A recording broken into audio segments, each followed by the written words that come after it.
Spoiler Talk. Hey guys, how you doing? Welcome to our Wandavision Spoiler Discussion. I am Matt. I'm hosting this today. And, I wish I would have thought about this when the show started, so we could have done this every week. But, thought about it today. But we're very excited. We're going to get into the entire show. We're going to discuss what we liked, what we didn't like. Was it good? Was it bad? We'll get into that. But first, I want to bring on camera Mr. A. Ron Aaron Canole. Aaron, how are you doing today? Good. I actually saw one of these on time this week, which helps. No, I'm excited to be here. Yeah, exactly what Matt said. It would have been cool if we thought of the idea that everybody else is doing at the start of the show, but we didn't, and here we are. And I'm excited to talk it, man, because fuck you, internet. All your theories were wrong, assholes. Yes, but hey, some of us got things right, some of us got things wrong. I think we can all agree the things we got wrong we can't let affect our opinions on the show. But now I'm gonna bring on Nikki. Nikki, how you doing? Hey guys, yeah, I'm good. I thought of this a while ago. I just didn't do it. Yeah. So I'm glad somebody else set it up so that I didn't have to. Yeah, it was a good finale. I like the show. A lot of the stuff that I thought was gonna happen happened. I was one of those few people that kept saying, "Guys, it's misdirect city." I thought we would have gotten a little bit of Mephisto, but I think there's some production things, stuff in China, what they can and can't do with Mephisto. So the fact that we didn't get that yet, I don't think we ever will now. True. Going into the show as I get us on. Sorry, I was gonna say if it wasn't gonna come in a Disney Plus show, it's definitely not coming in a blockbuster film that can make them millions. So, unless it's a Ghost Rider thing, which would only not get put over there. Yeah.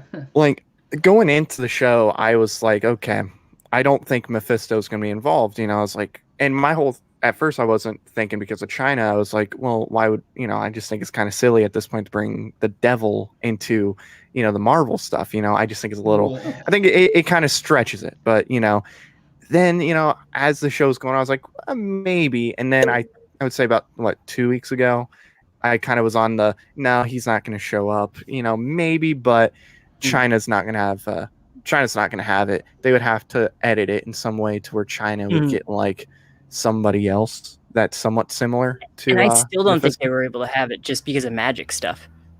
True. But I don't know. I thought maybe Nightmare, maybe get Nightmare. There's another character that is involved kind of with the Wanda stuff that maybe I did, but I guess we'll find out. Maybe in Doctor Strange we'll get maybe the villain will be who was unleashed, because clearly something was unleashed. But I'm gonna go around. You shouldn't use the Darkhold. True, yeah. Which I'll get to my thought on the Darkhold in a minute, because I do have a thought with that in Agents of S.H.I.E.L.D. But I do want to go around, get everybody's overall thoughts. I'll start with Aaron. What did you think of the show? Do you think it was worth it? Do you think it was a good start for a Marvel TV show? Yeah, I think as a start to a Marvel TV show, I absolutely do think it's a solid starting point. It's a weird show. It's a weird concept to try and explain and get across. Especially where it ends, the means of how you get to where it ends. It's such a weird concept to explain that I actually kind of respect them for eventually, because obviously there was shuffling in a lot of schedules because of COVID, but I do respect them for settling on this first and not waiting for something else to be finished, because they could have easily waited for Falcon and Winter Soldier to finish and launched in March with something that is a lot more palatable, I think, to most people just on the outset. But I respect them for going with this.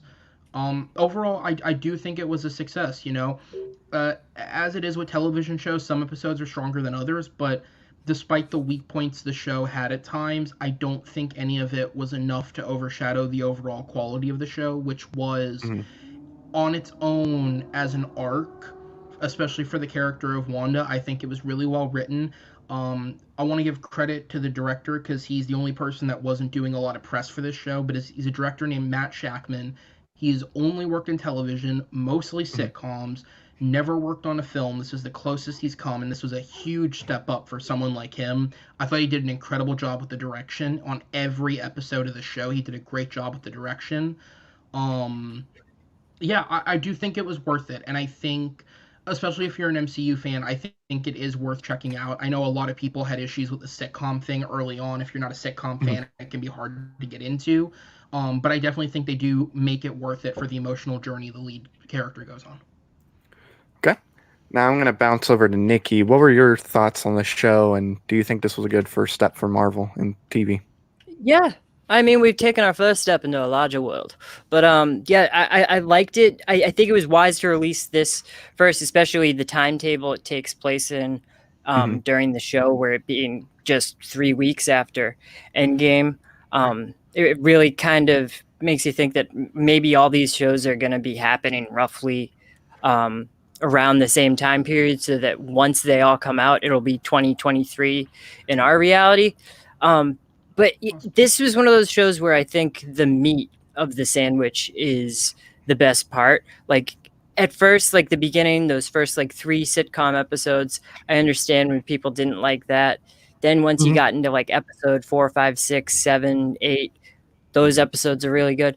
I think the finale was good. It just it did kind of feel like it pattered out at the end, just because it's a 50-minute episode, and it's the longest episode we've had of this show for sure.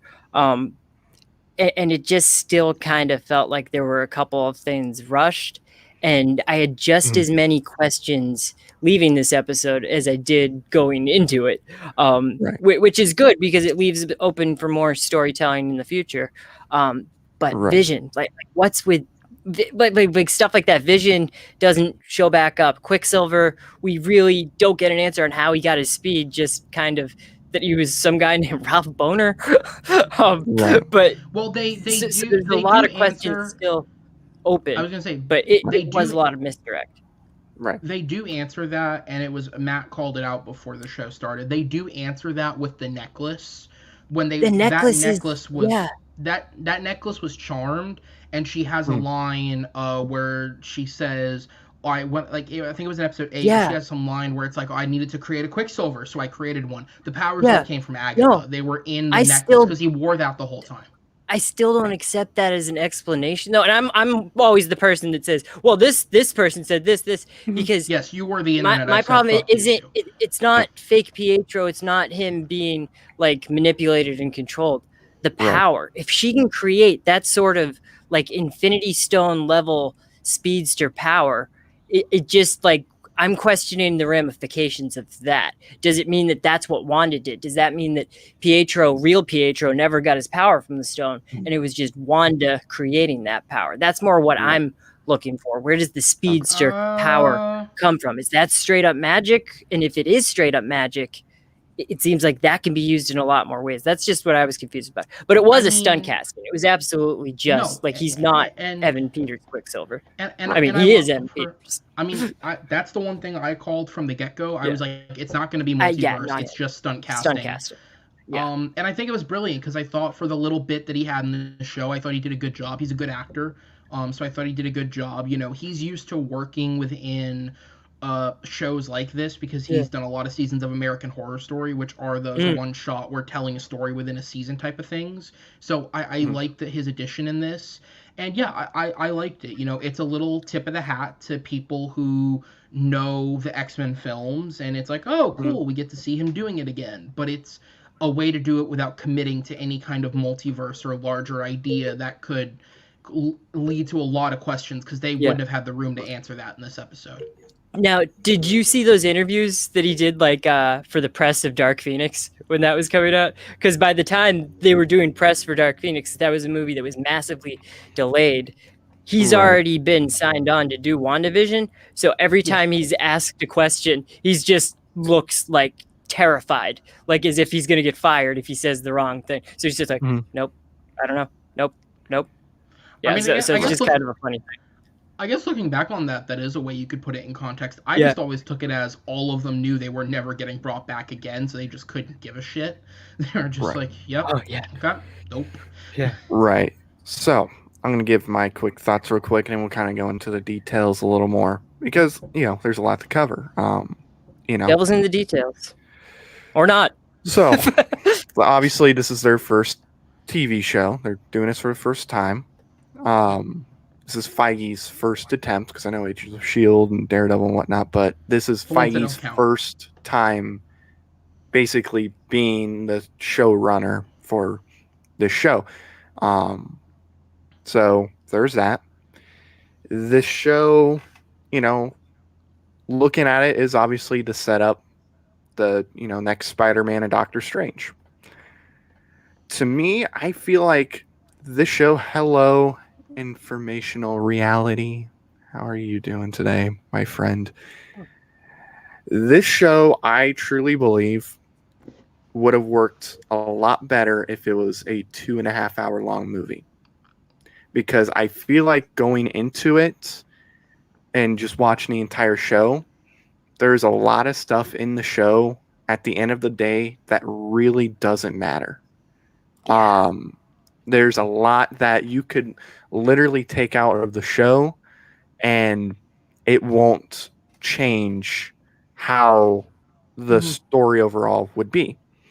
And like I said, it's Marvel's first time doing this. I give them the pass. I give them a pass.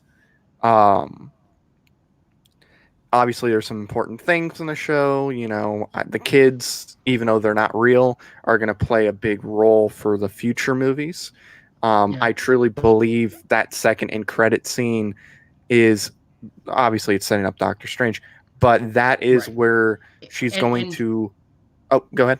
No, sorry, finish your thought, please. My bad. Oh, I was going to say, it's with the end credit scene, that's her beginning to open the multiverse, because she's an Nexus character.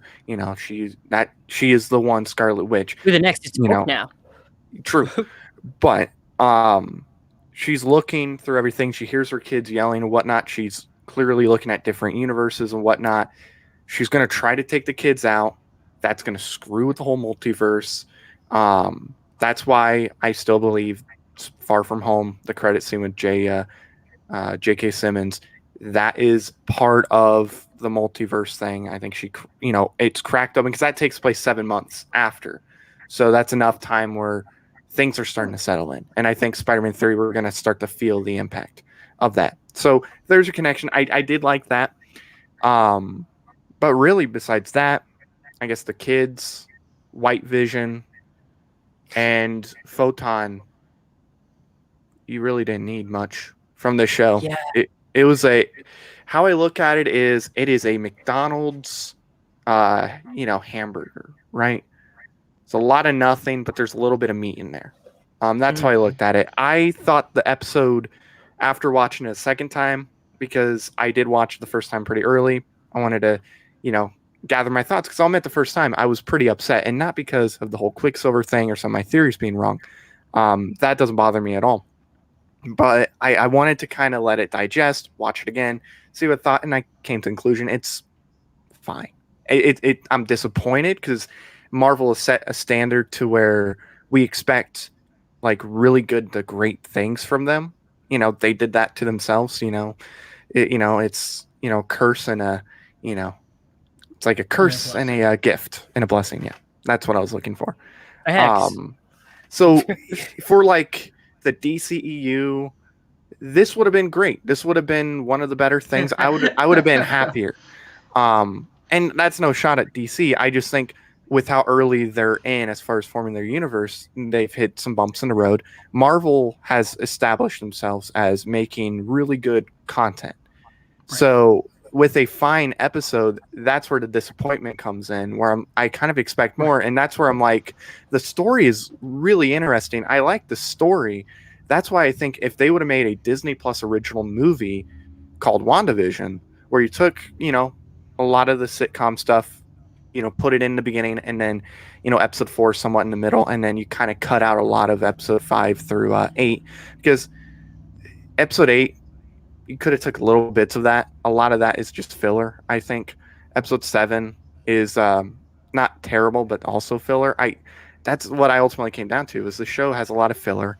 And when I heard, and I was talking to Aaron about this, when I heard that Evan Peters' name being Ralph Boner, I mean, like my dad watching, kind of went like, huh, like a little laugh. I kind of like, I just kind of buried my head in my hand, because I like, really, Marvel? This is peak comedy to you? I mean, was that his real name, or just the name in that reality? That's his acting name. That's Ralph's real name. Yeah, because they show his headshot. But, and then also I noticed it again, it's really small, but if you look, when she's looking at the paperwork for the house and whatnot, you can see the name Ralph Boner. Yeah. It's tiny, but you can tell that's what it says. Look, I get it. Spider-Man Homecoming, Flash calls Peter Penis Parker. Okay. But that's high school. That's not his actual name. Okay. That's just like a little joke. He's like picking on him. Okay. I'm fine with that. What are those? Okay. Whatever. But a name, we're going to name our character Ralph Boner just for a boner joke? Honestly, I mean, because I saw that, I was like, what? I mean, I know it's nitpicky, but I was like, what? To me, that, like, I laughed at it, not because it's a boner joke, but because to me, that's the capper on the ultimate troll. I think and this is what, because over the last couple of days, the director, which is why I wanted to shout him out, the directors had to release multiple statements, essentially trying to temper fan reaction, because he realized how out of hand it was getting.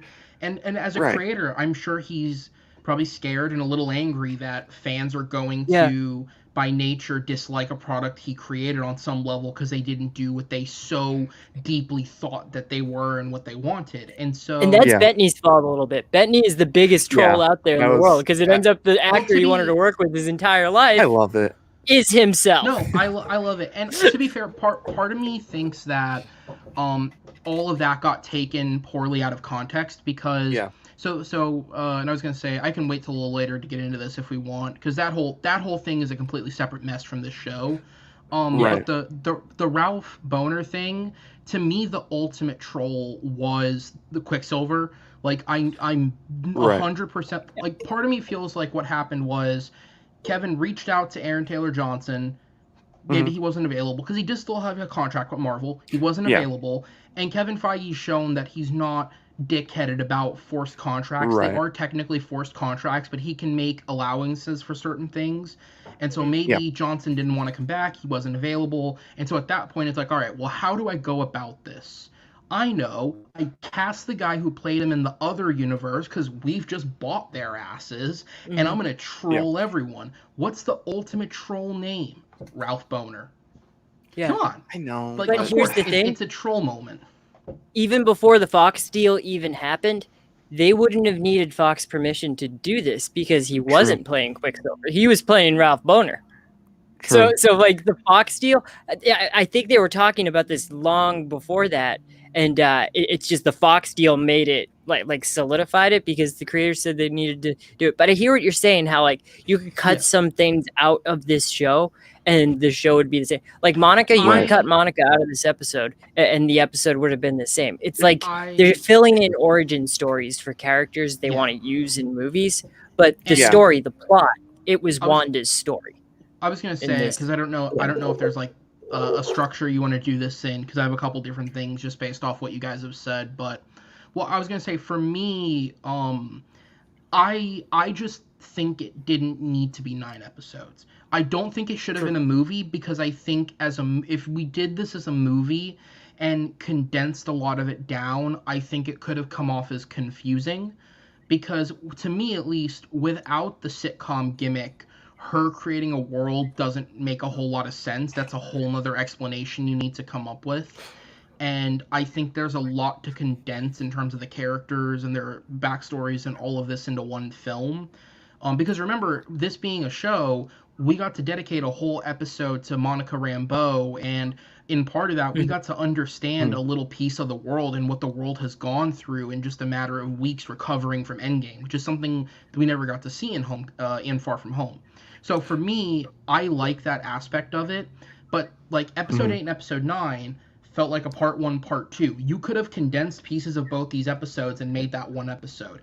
Episode 7 was a waste of time. We could have cut that episode almost completely, because you can just build that into the end of episode 6 or the beginning of episode 9. You know? Yeah. Well, I think honestly, episode 7 and 8 are you don't need them. Yeah, I mean maybe little pieces of 8, but at the end, at the end of the day, you could take a little piece from episode 7, a little piece from episode 8, and put it in like a, maybe the end of episode 6. Or that's whatever. The benefit of having a series is that you have more time to do stuff like that. Right. But time is very valuable. I don't want to waste my time with things that aren't important at the end of the day. I liked episode 8 a lot personally. Yeah. It might be my second favorite episode of the show. Yeah. And the reason I liked it is because to me, that was obviously this is the emotional catharsis. But up until that point, the entire show is essentially a way for Wanda to avoid exploring her pain.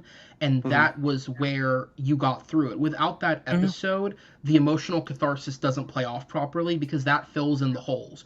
Why is it randomly going through sitcoms? Because she was a sitcom fan when she was a kid. And what I liked is it stood out as weird to me at first, but I kind of grew used to it. They used holes where we'd gotten vague explanations of situations but never gotten the full thing, and used that to create scenarios where they could fill in more pieces, right? Like in Civil War, we know that Wanda and Vision were mostly contained to the bunker in Civil War. We know they didn't get out much both before the film and during the film. We never got to see a lot of that. And so for me, which by the way, I want to say I have been reading the comments, even though we're not pulling them up on screen. I do appreciate that, man. Thank you very much. Appreciate that. Thank you so much. One thing, did mention no Doctor Strange, but we did get Doctor Strange's theme at the end there. That is true. Yeah, that was Michael Giacchino's score. Yep. Yeah. So to me, I like that episode because it's emotional payoff. But again, this episode was especially because. Do we want to just go into the final episode in total? Do we want to just focus on it for a bit? We can do that. I like this episode decently. My biggest issue with it is I think it had a lot of pacing issues. I found that the intercutting between different plot lines was done in such a way where it was very start-stop. Just as something was getting ramped up, they'd cut away to something else, get that going, cut away again. Yeah. Then they'd have to cut back and get that re-going and then cut away again. It was weirdly start-stop. And to me, one of the things that when the show was first announced was I looked at the supporting cast and I went, why the fuck is Jimmy Woo here? Why the fuck is Kat Dennings here? Why the fuck is Monica Rambeau in this? And up until this point, they had all been given solid roles that understood why they were here. This is the episode where you go, why the fuck are they here?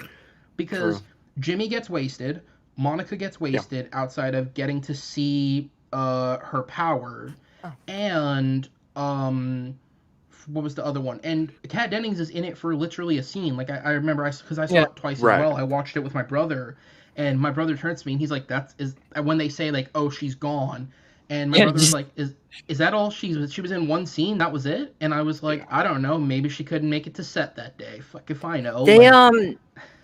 They clearly, I think this script was clearly written like as a Wanda story, and then they gave him like production notes. Feige gave him production notes like, okay, add Monica Rambeau because we don't want to show all this backstory in the movie. What I liked about this episode though, like my favorite part of this episode is it kind of finally solidified the mechanics of what was going on with the Hex. I finally understood the Hex. It's sort of like how Doctor Strange has the mirror dimension, how he can manipulate things inside of the mirror dimension, but only the power of Dormammu and other things like the Darkhold were able to manifest things inside like the prime reality and not in the mirror dimension. So that's kind of what her Hex was. The Hex was just another one of those things in those dimensional spaces things. And another thing that I noticed, I don't know if this is just like them having the CGI loaded on After Effects, but that magical fight looked a lot like Mysterio in Spider-Man Far From Home, which takes place after. So I'm not sure how much of this was public knowledge and how much of the public actually saw it. But if Jake Gyllenhaal Mysterio actually had seen that, that's where he would be getting those like constructs from, because the way like she created like the shield around her, that looked just like Spider-Man Far From Home. And then when they're flying, shooting the lasers at each other, that looked a lot like Spider-Man Far From Home too. It could just be them recycling CGI, but I think it was by design. To me, I think that was a case of TV budget kicked in a little bit, because these are getting funded, but they're not getting funded as well as the films. And to me, that looked like they went, fuck, we ran out of budget. What do we do? Speaking of which, White Vision's fly. Anybody else notice that? Like, why does White Vision have a zipper on his body? Does he have a why are you staring at everyone's crotch, Nikki? No, I'm not. It's just one of those things that I noticed. White Vision rolls up, and like, it's just like, you can clearly tell that he's wearing clothes with that iteration of suit, because they're not using it very long. That's a suit they're only going to be using on TV, whereas the Scarlet Witch suit that we finally see in this episode, that's one that's going to the movies. And the Vision suit that we've had up until this point, that's a suit that's been used in movies. It's just a contrast from the budget. Well, that White CGI. Vision suit, they didn't, and they didn't, that's what I'm saying. Like, they didn't upgrade the texturing with the CGI. They'll usually like CGI over it to like smooth like creases and seams in a vibranium man together. And there was some problems like that in, like, there's this one shot of Infinity War where Black Panther, his suit isn't CGI'd afterwards. And it just, every time I watch Infinity War, I'm just like, oh God, guys, why? But yeah, it's not as much budget in the movie, especially when it comes to CGI. But I still think they did a pretty good job. That fight at the end where like she's throwing the lasers and stuff, it kind of reminded me of like Marvel Ultimate Alliance, because even though you can use all of, like, those reality warping powers of Scarlet Witch, it's mostly just throwing lasers and flying. Like, so I just thought that was kind of cool that we were getting a Scarlet Witch battle sequence. Right. So for me, with the CGI there, when I was agreeing with Aaron, it wasn't the whole flying and whatnot. It was when they were showing Scarlet Witch herself, and it, like, as the power's draining, you could tell just with the face and everything, it looked really fake, and they didn't. Yo, magic. It was kind of like it was like that, but it was also kind of the Luke in a Mandalorian moment where CGI is not the greatest. Like, you can tell what's going on, but we'll get the VFX patch someday. To be fair, that Luke may not have been perfect, but that was a vast fucking improvement over Rogue One. Oh, so I don't care. Yeah, absolutely. Yeah, they definitely improved it on that point. But like, for me, I do want to get to the Darkhold thing real quick. Go ahead. I was going to bring up about both. So actually, and I was going to say, I want to put this out there just quickly before you go into Darkhold, because we're going to talk about the post-credit scenes. The first one. Right. I saw, the whatever you want to call them, the generic SJW crowd that get mad on Twitter. Yep. Were going after that scene because they were like, oh, of course you'd fucking set up Captain Marvel too, because they just don't like that Captain Marvel. Yeah. Right. To me, that wasn't setting up Captain Marvel 2. That was setting up Secret Invasion. Yeah. Secret Invasion, yeah. Because I think Captain Marvel 2 may actually take place before. Like, perhaps before, because it seems like Monica's been to space already. Like when she got first rolled up to SWORD, they said the astronaut program hasn't been the same since you've been up there. To me, I actually agree with Nikki. The moment that made me think that Captain Marvel 2 is actually going to be slightly a prequel is the moment when they talk about Captain Marvel and Monica has the moment where she's like, don't talk about her. Like, no, there's clearly some bad blood there. Like even like Darcy saw it. She was like, oh, okay, what's that? And the thing with I don't even think it's setting up Secret Invasion or Captain Marvel 2. My immediate thought was Fantastic Four. Because that's my biggest theory after Spider-Man Far From Home, was that the Fantastic Four, they are on that ship with the Skrulls, with Fury. That's where they're going to encounter the Cosmic Cloud, and that's how we're going to get the Super Skrull. Maybe, but the reason I say Secret Invasion is specifically bringing a Skrull into the scene and going, an old friend of your mom's wants to speak with you. Like, to me, I just thought it was cheap that it wasn't Fury. Yeah. I just wanted it to be Fury. That was my biggest problem with that scene, was that, like, okay, he's not at that point at Far From Home, so you could say that, okay, he hasn't gone up to space yet. You could have just brought Fury in there and said, "Hey, Monica, want to go to space?" Or not say it like that, but kind of like be at the end of Iron Man, the same you only style. Get Sam Jackson on so many films right now. Like the way that I look at it is, especially with how much money they're spending, like back then, like they didn't know what was going to happen. They probably signed Sam Jackson to a coffee deal, and they said, "Hey, we'll buy you a coffee to show up and do this." Whereas now it's like they have Sam Jackson on a so many film contract. At his age, I don't know if he'd resign if they run out of films. They're not wasting him on a WandaVision cameo. He's been begging to play Mace Windu again. Like, he loves the big blockbuster franchises. He's not like these guys like Krasinski, that Krasinski's like, okay, I want to do my own kind of independent stuff. Because Sam Jackson will just do both. Right. He's always done both. He's always done like these prestige filmmaking around like Oscar time, Tarantino stuff. But then he'll always come back to like these large blockbuster franchises. And he's done shitty blockbuster franchises too. Like, remember that Tarzan from a few years ago? My God, Pete Usa. That was bad. No, So Matt, sorry, I cut you off. But get in the Darkhold. So before I get into that, I don't think this is setting. I think it is eventually setting up Secret Invasion, because I think Captain Marvel 2 is going to also lead to it. I don't think Captain Marvel 2 takes place beforehand, because, and this is what I found weird, because was it episode 5 or whatever when they mentioned Captain Marvel and she looks upset or whatever. When she says an old friend of your mom's, I assume that they were talking about Captain Marvel. I don't think they'd be talking about Nick Fury necessarily. Yeah. And then she like smiles. She's like, okay, yeah. And it's like, so assuming we're talking Fury. Captain Marvel. He's cool.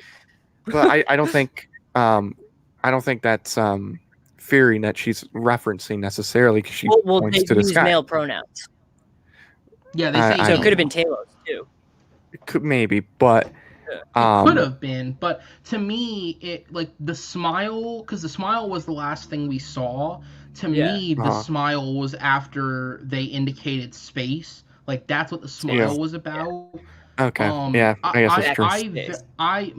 My initial thought was, my first instinct was, Nick Fury, Secret Invasion, because it would make sense that characters who have had involvement with the Skrulls would be brought into something like that. To me, if it were Captain Marvel, I don't. If there's any indication that it might be Captain Marvel, based off her reaction earlier in the season, I don't know if she would have smiled. No. Like, it just seems like they're not on good terms, whatever it would be. So, to me, I mean, that was just my instinct thought was, Fury, Secret Invasion. That'd be cool. Because, again, it's like... It could be Loki. No. I don't think... Could be. I don't think Photon will ever become a hero that leads her own film. I think they're setting up Photon very much to become like a Rhodey, where it's like you can slot her in anywhere and put her into anything. Yeah, but Rhodey got his own show. Yeah, but how long did it take him to get his own show? A long time. Too damn long. That's what I'm saying. You know, Rhodey... Tony had to die for Rhodey to get his own show. Yeah, exactly. I think Ironheart's even coming first, so it's like, did you really win? So, I think Secret Invasion I think Armor Wars is before Secret Invasion, and Secret Invasion is before Captain Marvel 2. I'm trying to pull up the timeline now. They don't have dates. A lot of the shows don't have dates. They just have vague 2022. 2020. And I think they said Secret Invasion is going to take place during like multiple TV shows, movies, and whatnot too. Like it's could pop up in Miss Marvel. I think that is definitely possible, because they're both going to be in Captain Marvel too. Because that's a big thing that people are theorizing with Falcon and Winter Soldier, that maybe what their mission is stopping a Terrigen weapon. Maybe. So that we're going to get the Inhumans mythos without having to necessarily see those horrible people. Because you need the Inhumans mythos. You need the Terrigen Mist stuff for Miss Marvel, because that's like flat out ingrained in her. She's an Inhuman character. So, and that's another rumor that I heard, was that they might be looking at, God, I can't think of the, Chloe Bennett from Agents of S.H.I.E.L.D. to for be Secret Invasion. Secret Invasion, Yeah, but then also, because you did bring up Miss Marvel, the reason why I also think Captain Marvel 2 takes place after is because, you know, Miss Marvel's going to be in Captain Marvel too. So in order for it to take place before, it's got to take place within that 3-week mark. You got to have Miss Marvel take place within that 3-week mark. It is true. So that's why I think it's obviously after something else happens. Maybe I'm thinking she's upset because she left and her mom, maybe her mom needed her and she just wasn't around or whatever. Something like that. I don't know. We'll find out. But I do want to get to Darkhold real quick. And this is why, just because they confirmed it was a Darkhold, sorry, I don't think Agents of S.H.I.E.L.D. is connected to the MCU because they're two completely different books. But that's what's convenient about it. That's what's very convenient about it. And I like this because you can take it either way. Because what you just said, everybody's saying that it's a different book. No, look at it. It's a different book. The book changes. That's one of the things both in the comics and in Agents of S.H.I.E.L.D. They show a picture on Coulson's computer where the Darkhold looks more like it does in WandaVision than it does later on Agents of S.H.I.E.L.D. And then when they show it on Agents of S.H.I.E.L.D., they say that the book, the title of the book and the language of the book it references it's your true language. So for somebody like Agatha, whose true language is magic, that's why it has the magical cover on. So it can go both ways. You could say it however you want. I think that's the reason they used the Darkhold also and changed it, because so that you can definitively say, hey, this is outside of the universe. But at the same time, with them, people like Chloe Bennett in, with them bring the ghost. And that's another thing about the Darkhold. That's the one and only. Like, that's another one of those Nexus things. The Darkhold is made from, I hate to say it, Mephisto's soul. And there's only one Mephisto throughout the whole multiverse. So even if it looks different, but it's still technically the same vessel. They could, and I'm somebody who believes, and this is nothing against the show because I've heard the show's fine. I don't believe any of the rumors that they're bringing Agents of S.H.I.E.L.D. in. I don't think Feige would have fought for so long to not have it be validated as an MCU property just to tie it back in. Like, I don't. To me, Agents of S.H.I.E.L.D. and his thing against it is a result of the pissing contest between him and Perlmutter. I agree. I don't think but he'd want to there turn are like places you can cherry pick though, like a J. Jonah Jameson, where you take J.K. Simmons, where it's just that's the same with the rumors that we've been hearing about Charlie Cox on in Spider-Man. It can be a different universe. You can definitively say Agents of S.H.I.E.L.D. is a different universe, but Chloe Bennett's good as Quake, so why recast? Is it, like, you're going to be making people happy? To me, it's a case of I just think it would confuse people, and I actually think the Evan Peters Quicksilver thing is a brilliant way to test that, because people saw him, and to most of the internet, it was a foregone conclusion that we'd entered the multiverse, and it's like no, it's just them having some fun.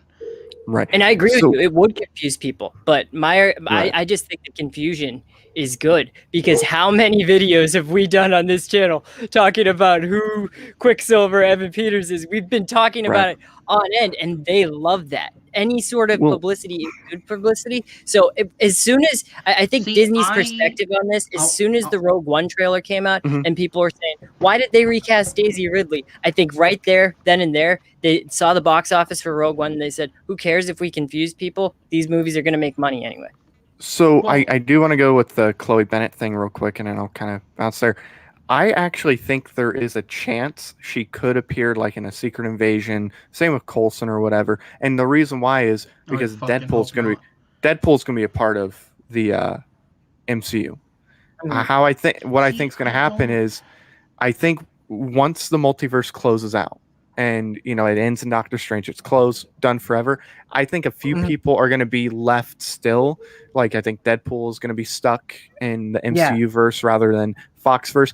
Maybe not Coulson, because Coulson's dead in there and whatnot. But maybe Chloe Bennett gets stuck and she stays in the I don't even think it's a multiverse thing, though. I think it's just this universe's Quake also looks like Chloe Bennett. Say they could do that too. And again, if anyone who watches this has watched After Dark when we've talked about it, my aversion to the multiverse. I just at this point, everything I've heard, I just think it's a terrible fucking concept to bring to screen. Like, you're gonna have to prove me wrong. That's why you're not going to get any explanation at all. Like, if it is a Chloe Bennett type thing, they're not going to say it's Chloe Bennett from the TV universe or it's Chloe Bennett from Earth 617 or whatever. It's just going to be, hey, that's Quake. She's an Inhuman too.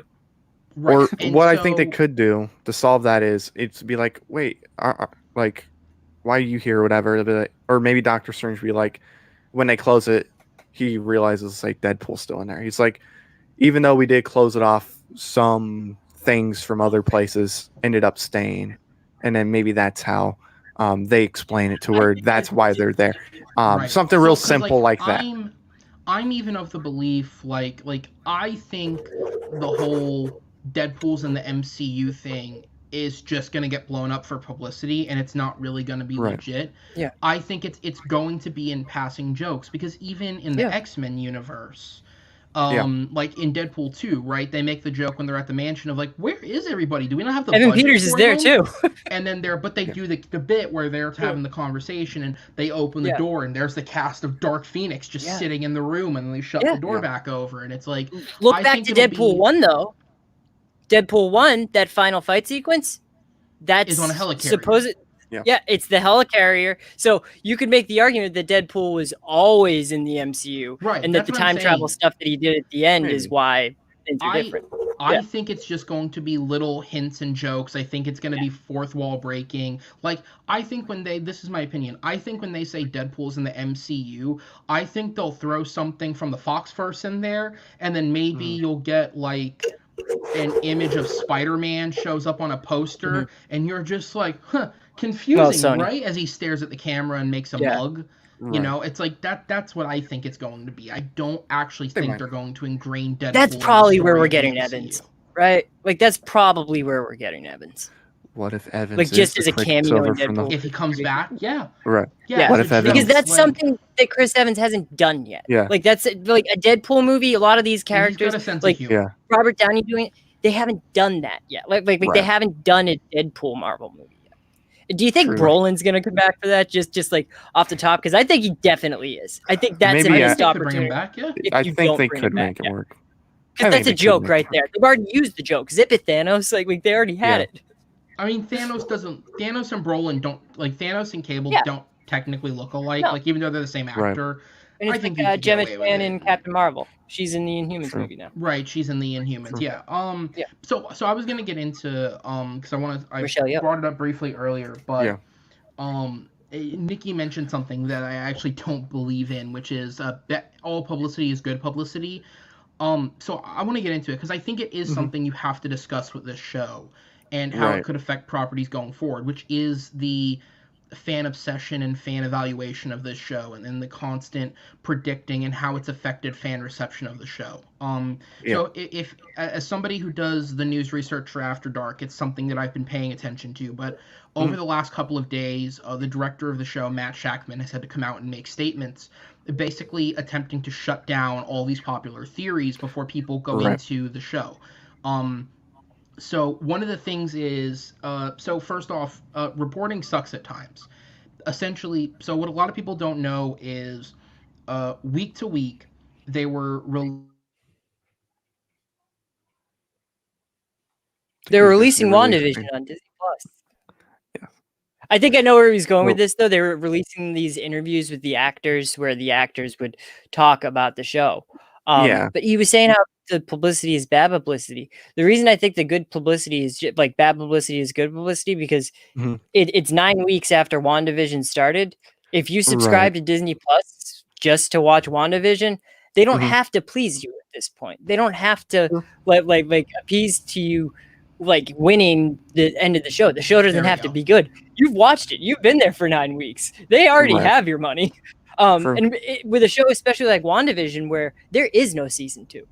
I have no clue. So they have like so much. But Aaron, what were you saying? You froze. You froze. Yeah, my internet cut for a sec. So what I was gonna say is, basically, they were dropping week to week press interviews. But what a lot of people may not have realized is all those press interviews were recorded before the show had began airing, and publications were told they could drop certain pieces week to week. Leading up to episode 5, every piece of a press interview that got dropped was relating to the show that aired that week. So the lead up to episode 5 comes around, and a clip of the interview with Elizabeth Olsen drops, in which the reporter, and remember, this is right after Mandalorian, the reporter phrases the question, will there be a surprise cameo like a Luke Skywalker type moment? And Elizabeth Olsen simply said, yeah, there's something like that.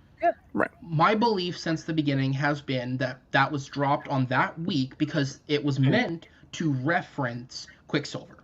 However, articles took it and ran it as Elizabeth Olsen says big Luke Skywalker moment coming at the end of the show. That was not what she said. Yeah, and so sorry, I was going to explain where it went. So the Bettany interview that everyone's referencing was a live interview. Several of them. Yeah. There were like many of the Bettany ones. Right. So these were all live happening interviews. They were happening at the moment. The first one where it came up was Bettany was interviewed maybe a week after that Elizabeth Olsen clip dropped. Now keep in mind, Bettany's an actor who's probably not paying attention to what press clips they're dropping. And so Bettany was asked about a cameo or a surprise character at the end of the show. A surprise character that appears at the end of an episode and then goes on to have a role in the finale, essentially, right? They're asking about big characters at the end of the show. White Vision. And so, without probably understanding the internet fanfare behind it, Bettany fucking around, and I love what he did. If the internet didn't exist, I'd love it, because he goes, oh yeah, there's a character at the end that no one's going to see coming, and it's someone that I've worked with. And then he made another comment where he's like, these people are guessing Doctor Strange and Professor X. Oh, you guys are never going to guess it. Again, he probably wasn't paying attention. He did not realize that he was continuing to stir the pot. And I know that because in one of Matt Shackman's statements, he straight up said Bettany was always referencing White Vision. And he said, I believe if he had been aware of what his statements were doing, he would not have said them. Bettany was I think he was doing it on purpose. See, I don't think so, because I think because he doubled down with Esquire. He did the Esquire interview the week after, and that's when he said it's not Evan Peters. Like, he definitively said it wasn't Evan Peters. So like he was asked, because he was asked, was his cameo referring to Quicksilver? Yeah. Again, he is an actor. I don't think he's paying attention to week press drops. So Elizabeth Olsen's piece drops. Everyone assumes she's not referring to Quicksilver because it was phrased around the Luke Skywalker thing, which came at the end of the season. Then Bettany makes his comment, and the follow-up is, are you talking about Evan Peters? Again, assuming, because that's how I assume it, he's not paying attention to week press. So Bettany goes, no, I'm not referring to Evan Peters Quicksilver. It's somebody else. Again, in the context of, this is an actor who got to film double duty on a scene or fight with himself and work with himself. That is kind of a cool thing. True. I think you're underestimating their power. I mean, they're coached, man. They're literally on the phone with like Marvel coaches, like PR coaches, every single week. And so this is my thing about it. We can take things from those interviews, because one of the things he said was, I can't mention it because I would be fired, and that confirmed to us, right, that like one of the things I said last week was that this tells us that his contract isn't up after WandaVision, like we initially thought, that he re-signed, and lo and behold, it looks like we're still going to have Bettany in the MCU after this. Fair enough, but my thing is, especially because Marvel are smart, and you're right about that. Marvel are incredibly smart in how they handle their marketing. Marvel can't predict what fans are going to do. I personally believe that if Marvel had foreseen that it would reach the level that it did, they would have told them to stop. I don't think anyone was pushing that egg on purpose. And again, the thing that tells me that is the director of the show, the one person who wasn't actively doing press, who seemingly preferred to stay quiet and let people enjoy his product, had to come out and make multiple. I mean, even what's his name? Today, Matt Shackman is the director's name. Okay, I just want to look up to see if he has any upcoming projects, because what he says as a personal director about his movie and what Disney's strategy is, because that's one of those things that they couldn't even come together for Endgame with the screenwriters and the producers and directors, they can't even come to a consensus about what the end of that movie was. So I'm curious to see what he has upcoming, because he might just be trying to get work. In terms of his future, I don't know if he has any other work coming up. Yeah, with I'm looking it up. With Marvel, he straight up said, WandaVision's the only thing that's listed, like the latest thing. That's it. With him, he has straight up said with Marvel, he is not currently contracted to do it. I think he said he's had small talks with Feige about things, but he's not contracted, but he would love to come back. But he's currently not contracted to do anything on any, like he is an unemployed director now. So I think that's more just him like covering his own. But yeah. But so I do think it's a good point to look into, though. As someone who does truly believe in like filmmaker vision, I fail to see how Marvel would have let this happen, because again, if it was something they didn't care about, I don't think Shackman would have said anything. And again, you're right. Marvel's very particular about their press. Shackman probably had to run those statements through Marvel before they got released. Yeah. And so to me, it's like even yesterday, the fan rampancy got so bad. I think it was yesterday, Shackman had to come out and make another statement that said, because I guess one of the smaller actors, when they put WandaVision on like their LinkedIn resume, they accidentally input 10 episodes instead of 9, and he had to come out and say, there is no secret episode. It is 9 episodes long. Please stop perpetuating this across the internet. But I don't think he had to come out and say that. I think he did, though, because you know for a fact that if no one shut that down, fans would have run with it for a week, and then when an episode never came, there would have been uproar. I still think that's a good thing, because it's obviously like I just think people aren't as dumb. I don't think the viewer is as dumb as that, and if they are, then I'm fine with it going over their head. I think we can look at that and like just look at that resume thing. Obviously, they were talking about the documentary next week, right? But because they're probably like interviewed in that as well. Well, that's a different series. That would have to be credited differently on a resume, right? Like, and again, I guess to me it's just, and I don't let it affect my critical analysis of the show. I know we're gonna wrap up in a bit, so we'll probably do like a wrap up thing, but to me, it's something that I've learned from this show that honestly has really put me off the concept of fandom. It really has, because to me, me too. Like I have one of my personal friends, when the Agatha reveal happened, he reacted to it as if it was like a doy thing. And I said to him, have you ever read a comic in your life? And he goes, what? And I was like, have you ever read a comic in your life? And he goes, no. And I was like, cool. So this isn't an doy moment for you. This is a you ruined it for yourself moment. And he goes, what do you mean? And I said, Agatha Harkness is a character that, from the research I've done, almost exclusively only seems to come up in smaller comics, with the exception of House of M, that have to do with Wanda. If you're not a comics fan, that was their choice to do. It's like Captain America said. It's each individual fan's choice. And you're going on for a long time about something that's not really relevant to the show.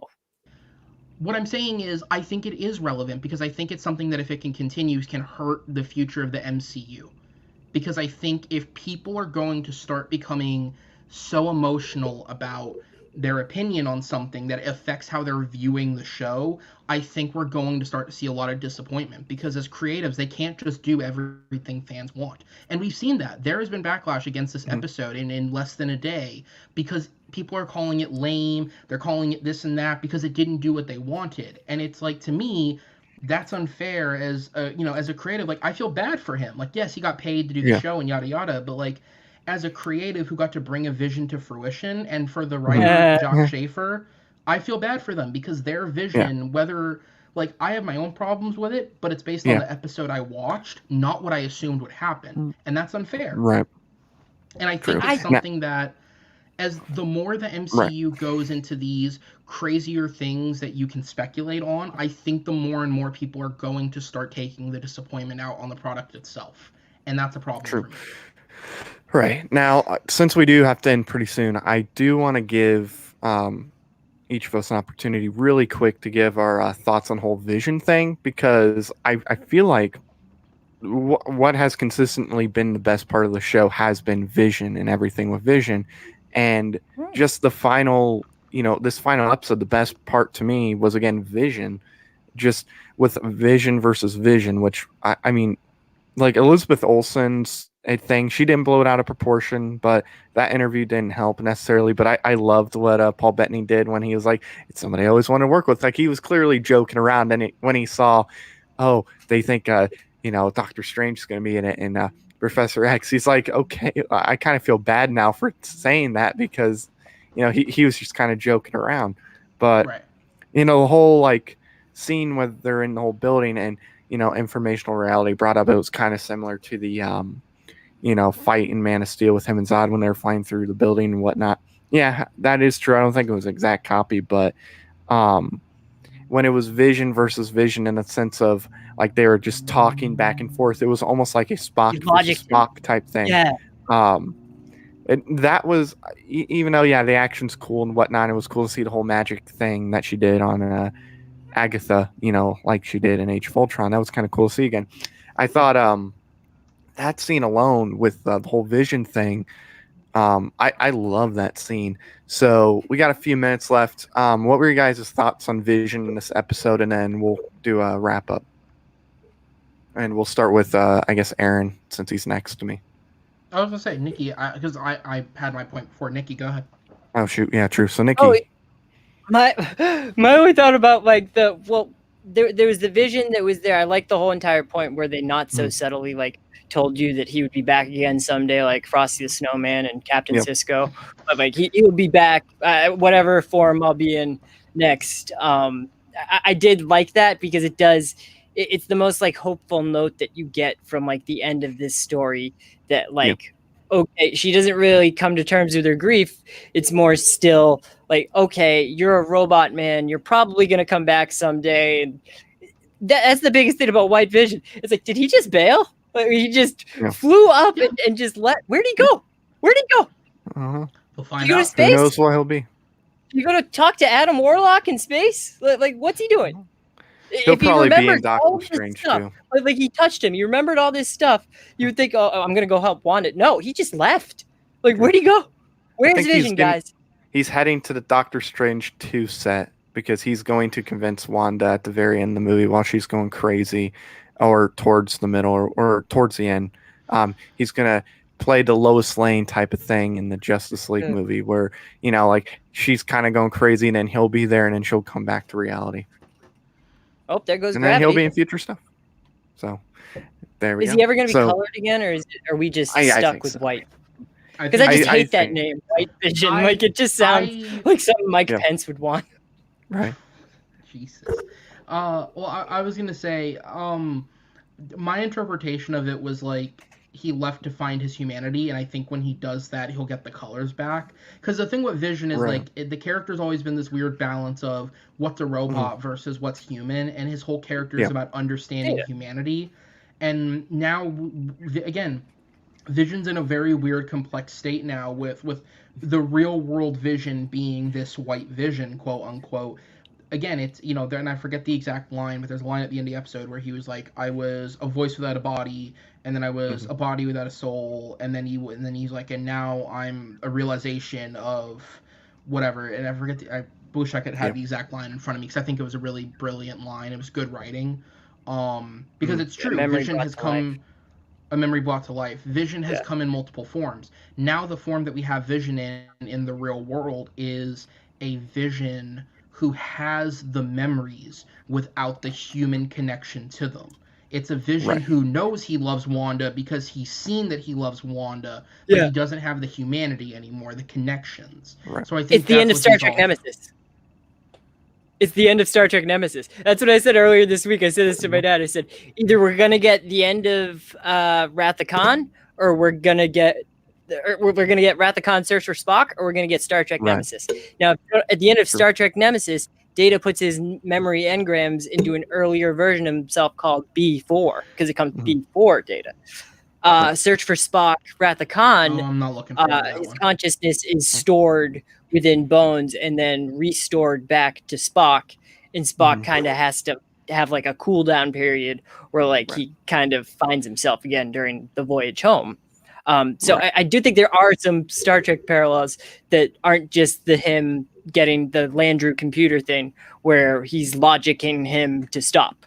Because that part I loved. Because even the part where they're talking about the ship, the ship that they were talking about, I wish they had just said Enterprise, because that's what fans always say between the original series and the motion picture and Wrath of Khan. Right. If you change every part of the ship, is it still the ship?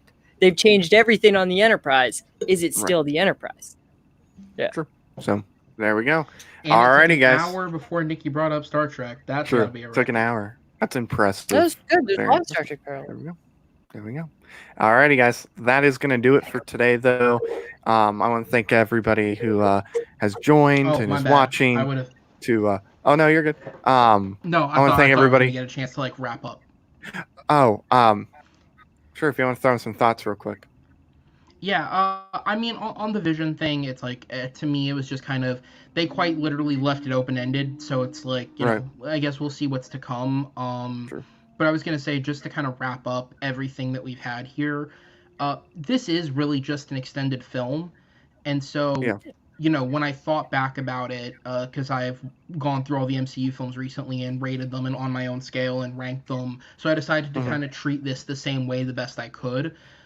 For me, out of 10, this is an 8.5 overall. Obviously, there are highlights and lowlights in the episodes, but as a total project, they gave it an 8.5.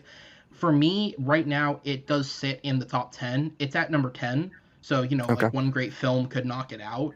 But for me, I really do think the core of what they were going for was beautifully profound at times. The last episode, even though it's not my favorite episode, episode 8 had my favorite scene in it, which is him and Wanda at the complex talking, because it's it got way deeper than I think I ever expected this show to go, and it did it in the best way possible. And I think the moments like that where we're having those tough discussions and really seeing characters deal with those hard emotions are what it does best. The rest of it around it is a fun shell that falters at times. But I think the good outweighs the bad, and so for that reason, I think it's a really great project. I look forward, hopefully, like I said, we already know the writer of the show, the lead writer, Jack Schaefer's coming back, because she wrote Black Widow as well. And I hope the director comes back at some point, whether it's for a film or for another show, because I thought they both did a great job overall. All right, now we'll go to Nikki real quick. Just some final thoughts really quick, and then I'll give some real quick, and then we'll head out. I like the show, guys. Okay. Alrighty. And for me, you gonna get copyrighted for that? With Campia? No, I won't. I won't. We're never gonna get Campia on here. No, we won't get Campia. More than likely not. He doesn't do interviews anyway, so you know, who cares?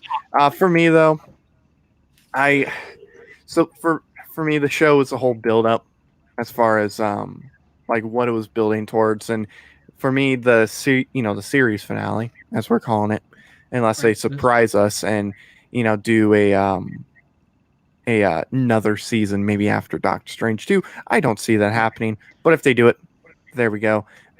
Which to put it out there, in the research I've done for AD News, the writer and director has come out and said that basically they've had brief talks about what a season 2 could look like, but it's something that the director, the writer, and Feige have all agreed is not something they will go into unless they think it could actually be something worthy. So it's not on the table, but it's not like it hasn't been thought about. I don't even think it would be called WandaVision Season 2. No, probably not. No, it'd be a spiritual successor. Wanda Hearing, or something like that.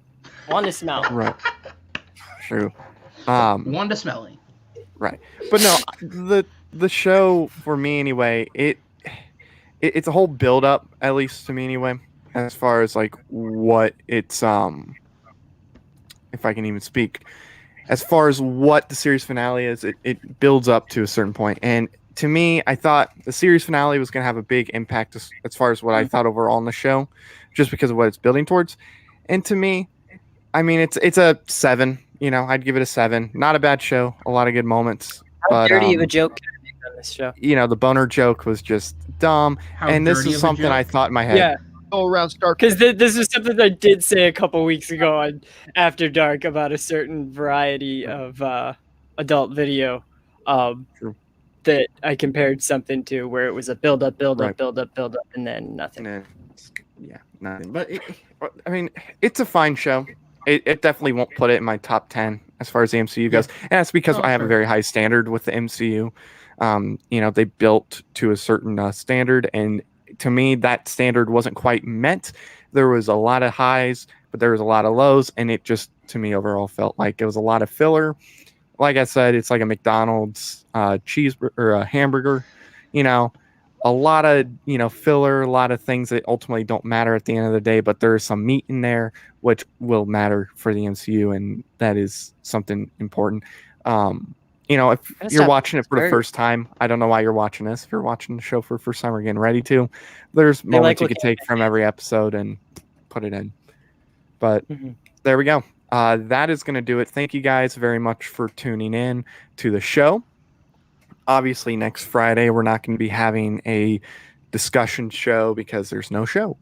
But the following week, we will be having a Falcon and the Winter Soldier spoiler discussion, as we will discuss each episode each week. It is I believe 6 episodes is what it's going to be. About 40 minutes long for each episode, maybe a little more, maybe a tad less. Unless they surprise us the week of. Yeah, unless they surprise us next week. If they do, we'll come back. If they don't, then we'll see you in 2 weeks with our spoiler discussion show. So for Aaron, Nikki, and myself, thank you for tuning in to our spoiler discussion, and we'll see you next time.